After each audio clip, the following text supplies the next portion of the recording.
Assalamualaikum warahmatullahi wabarakatuh. Di sini kami dari kelompok 3 yang beranggotakan saya sendiri Dea Renita, yang kedua itu ada Bayu, yang ketiga itu ada Kurnia Yusti Febrianingsi, yang keempat ada Emisa Naditya, dan yang terakhir ada Puja Trikusuma dari kelas SPS 6.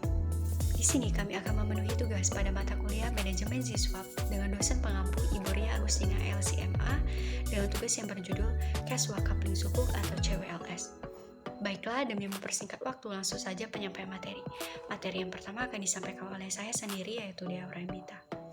Badan Wakaf Indonesia atau BWI mendefinisikan secara jelas mengenai CWLS sebagai bentuk investasi sosial di Indonesia, di mana wakaf uang yang dikumpulkan oleh BWI sebagai nazir atau pengelola melalui lembaga yang bekerja sama sebagai lembaga keuangan syariah penerima wakaf uang atau LKSPWU yang akan dikelola dan ditempatkan di instrumen sukuk negara atau SBSN, yaitu surat berharga syariah negara yang diterbitkan oleh Kementerian Keuangan.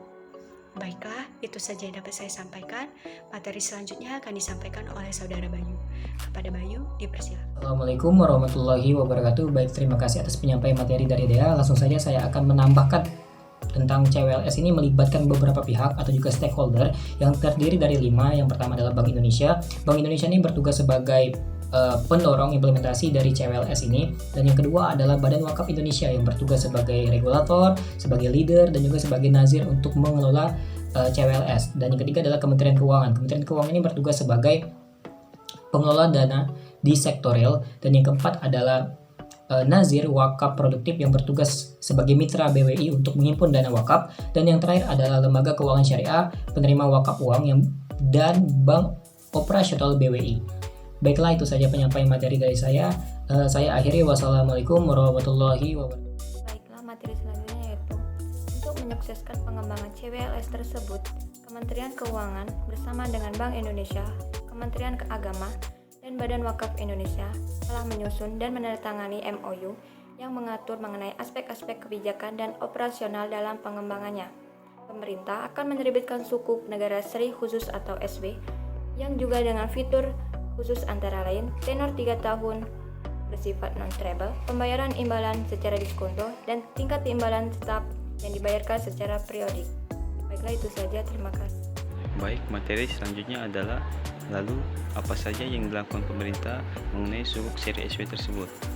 Jadi, pemerintah akan memanfaatkan penerbitan sukuk negara seri SW untuk pembiayaan APBN, juga termasuk untuk membiayai pembangunan proyek-proyek pelayanan umum masyarakat, seperti pembangunan infrastruktur pendidikan dan layanan keagamaan.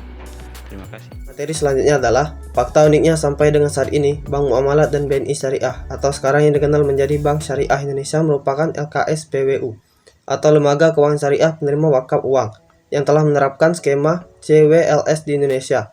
Artinya masih sedikit sekali lembaga yang menerapkan CWLS di Indonesia. Dalam hal ini didorong peran BPKH sebagai salah satu lembaga keuangan syariah terbesar di Indonesia untuk ikut berkontribusi dalam investasi sosial yang memiliki nilai manfaat berkelanjutan bagi umat.